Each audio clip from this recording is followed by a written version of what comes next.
And now, ladies and gentlemen, it's time for a power talk. It's my absolute honor, pleasure to introduce on stage a lawyer, member of the parliament, former Union Minister of Information and Broadcasting, member of the Parliament Standing Committee on Finance. Ladies and gentlemen, let's welcome him on stage with a very warm round of applause, Mr. Manish Tewari.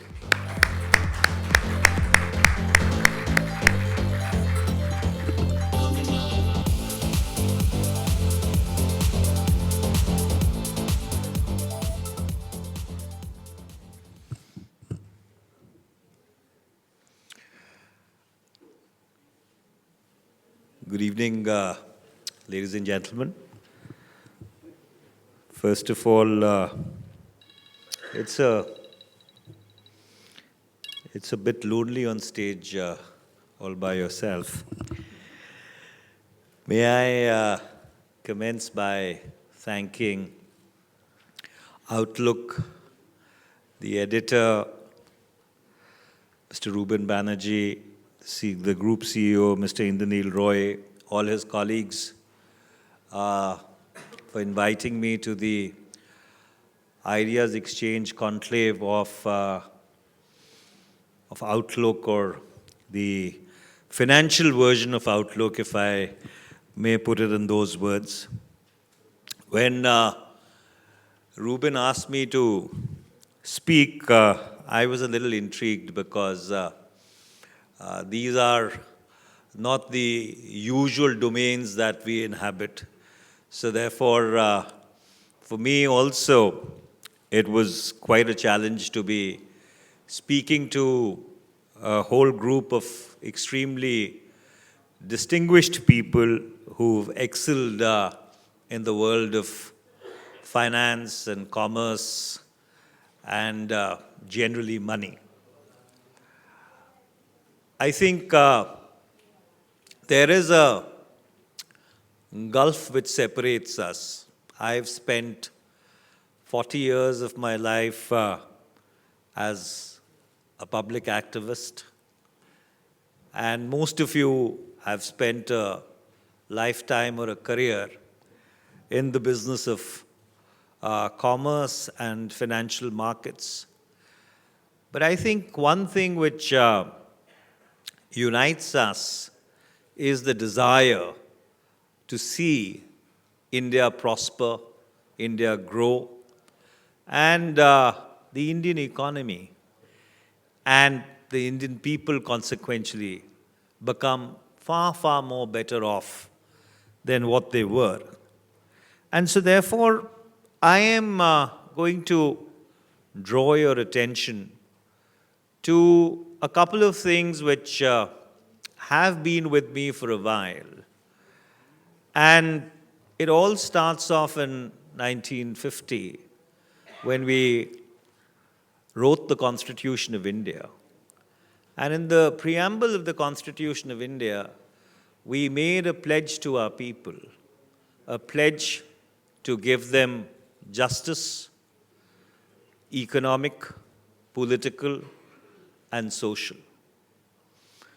I think on the latter two, we may have come some way in the past 70 years. But insofar as economic equity is concerned, and I use the word equity deliberately rather than equality, I think we still have a very long road to traverse.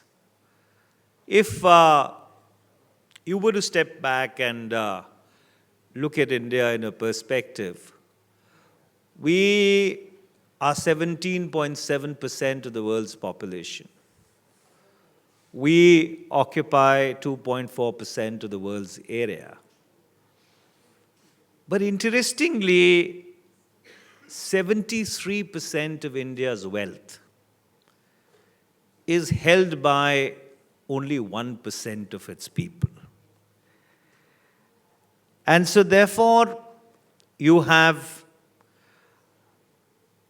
101 extremely wealthy and prosperous Indians whose collective wealth is in the range of about 20 lakh crores. And if you were to sort of juxtapose that with the entire revenue of the government of India for the last fisc, it was about 27 lakh crores.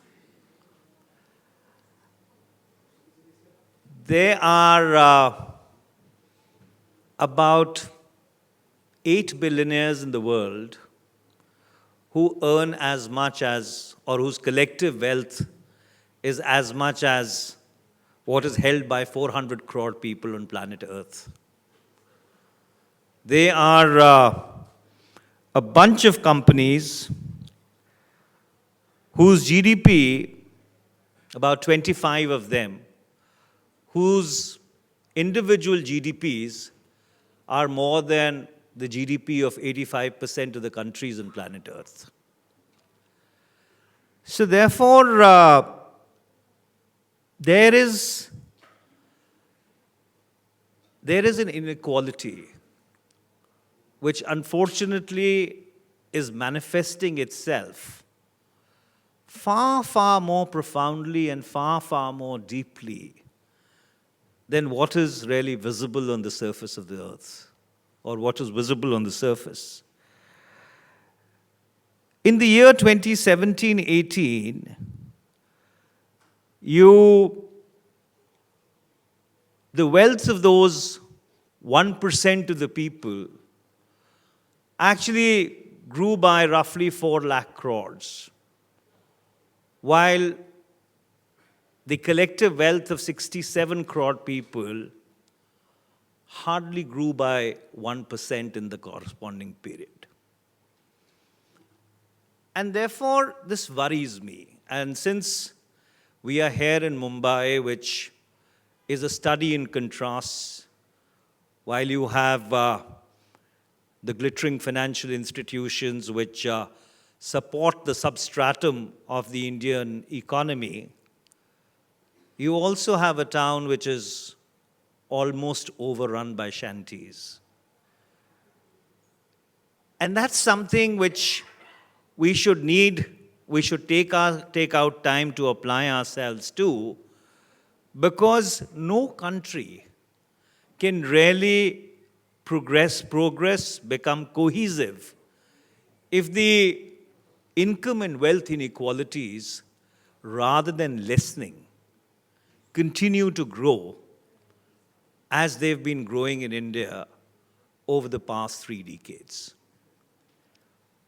From 1950 to 1991 was the period of the command economy years, when socialism was at the commanding heights of the Indian economy.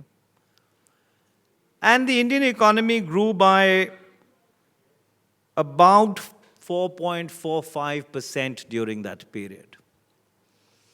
In 1991, India decided to liberalize. It decided to globalize its economy. And in those 29 years, the Indian economy has roughly grown by about 6.51%. Now, this begs an obvious question, that if globalization and liberalization is the great panacea, the magic bullet that it was touted to bring about greater wealth and prosperity for the bulk of our people, has it really delivered on that mandate? And that's why, if you see around the world, those people who authored the Washington Consensus, who were the harbingers of the neoliberal economic order, they, unfortunately, today are at the forefront of subverting it. Globalization has transformed itself into near proximities in geographical terms. We recently had President Donald Trump, who single-handedly, I guess, is responsible for gutting the multilateral trading order. And therefore, it begs a question that given the kind of diversity, the kind of growing income inequality that we have in India, what is the correct economic model that India should be pursuing? I think that's a very important debate which this country, unfortunately, has not had over the last 30 years. Before the budget, the economic survey is presented. And the economic survey for the year 2020-2021, unfortunately, tried to create a false binary between socialism and a neoliberal economic order. This was a debate that we had 30 years back. This is a debate India settled 30 years back. Irrespective of whichever may have been the shade and the color of the government, the one thing that has been a constant is that we have adhered to an unspoken consensus with regard to a more liberalized, more globalized economic order. But then we really need to think, is this economic order working for the benefit of 134 crore Indians? Or is this economic order working for the benefit of a handful of people whose wealth increases exponentially while the rest of the country stagnates, if not slides back? And therefore, we are at a strange cusp. If you look at the Indian economy today, it would be a bit of an understatement to say that the economy is not doing well. Because if you look at any of the indices, GDP growth at 5% is the lowest in 11 years. Private consumption at 5.8% is the lowest in 7 years. Investment growth at 1% is the lowest in 17 years. Manufacturing growth at 2% is the lowest in 15 years. Agricultural credit at 2.8% is the lowest in 4 years. Bank credit growth between the April and Jan of 2020, which is April 19 to January 2020, was 7.6% as compared to 14.6% for the corresponding period the previous year. Inflation at 7.35% is the highest in 5 years. Unemployment at 6.1% is the highest in 45 years. Exports are down 1.8% as compared to the December of 2018, if you take December 2019 as the benchmark for which figures are available. Imports are down by 8.83% in the corresponding period. Electricity consumption is down by 5%. The household saving rate has come down from 23.6% to 17.2%. So unfortunately, every parameter that you look at does not send out a very comforting message. The fiscal deficit is 14.8% over the budget estimate, and this was the figure for the January of 2020. So therefore, it begs an obvious question that where do we go from here? And I think the obvious answer is that till the time you do not stimulate rural demand in this country, the wheels of the economy are not going to start turning again. 900 million people live in rural India. And that part of India, unfortunately, has decided to squeeze its hand. It could be because disposable incomes have become more tight. It could be that there is a certain fear and insecurity in terms of what pervades the social and the political fabric of the country. And therefore, till that point in time that you do not find a demand-side solution to India's economic problems, I'm afraid the virtuous cycle will not get reinstated. The government during the previous year tried to find a supply-side solution when they brought down the corporate tax rate. From government's point of view, they thought that by making the corporate tax rate competitive, by giving 1,45,000 crores as a write-off to corporate India, the wheels of the economy would start turning. But unfortunately, the last couple of months have really belied that expectation. And therefore, the slide, unfortunately, just does not seem to be contained. I would not be remiss if I said that this is perhaps for the first time after 1991 when India's economic fundamentals are under stress. Savings, consumption, investment, credit offtake, employment, all that which constitutes the fundamentals of the Indian economy are unfortunately giving out distress signals. And the government, at least publicly, is unwilling to acknowledge that there is a problem in the economy. A large number of people that I have had the occasion of interacting with believe that this is not a cyclic slowdown.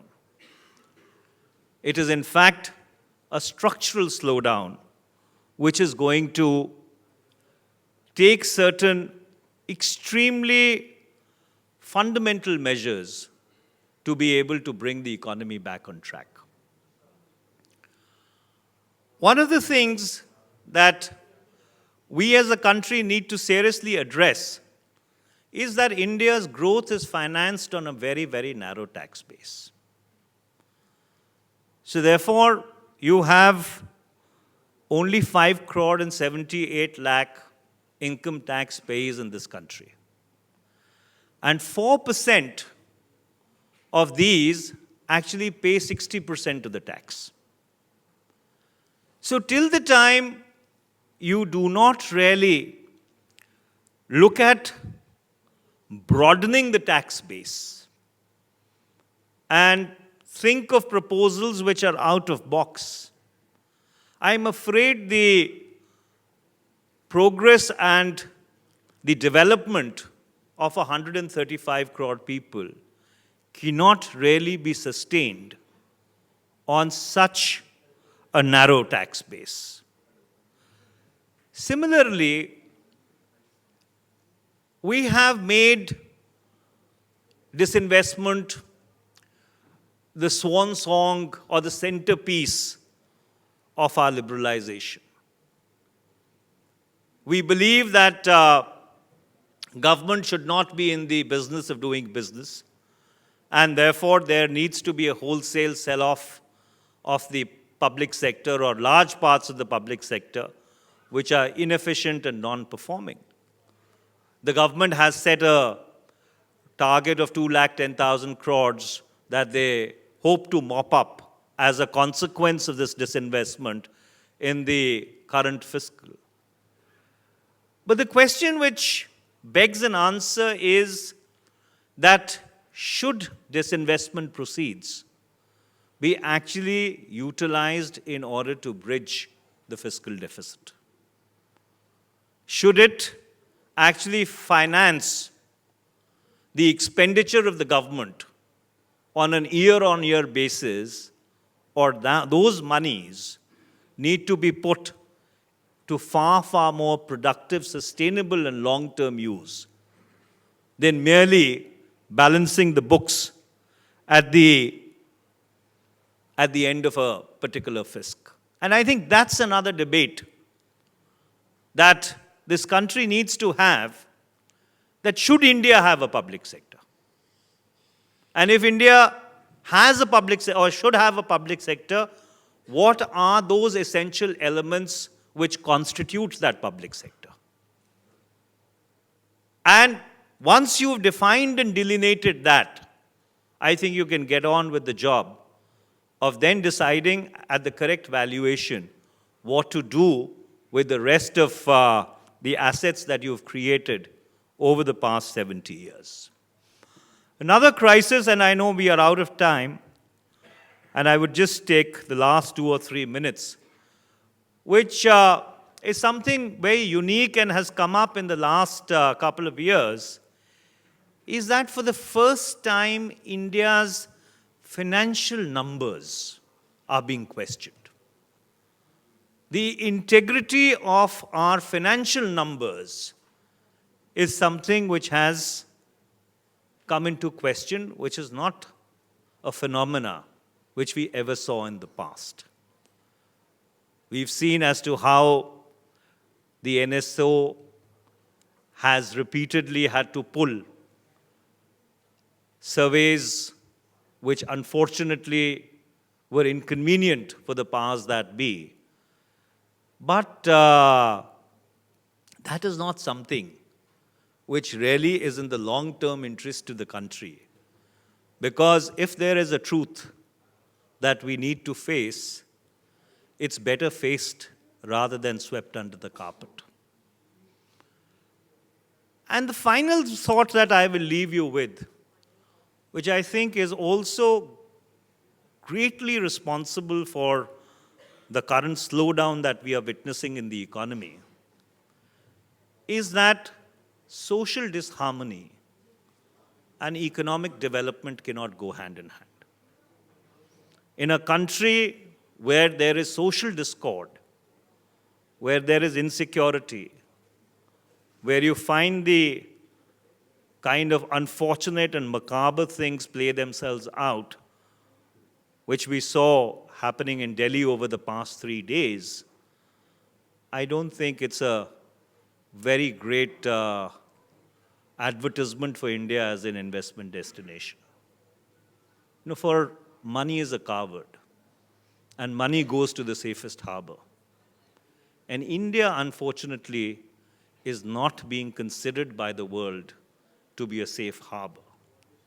I recall 15 years back at a strategic conference, I happened to listen to one of the former defense secretaries of the United States of America, Donald Rumsfeld, who'd spent a lifetime in the corporate world before playing the revolving door between government and corporate America. And he outlined what is called the gate test. He says, all you need to do is raise the gate and see where the money goes. And unfortunately, in this country, as we've raised the gate in the past 2 or 3 years, money has been going rather than coming back. So, ladies and gentlemen, we live in interesting times, not the happiest of times, but I'm optimistic. I'm optimistic in the collective wisdom of the Indian people.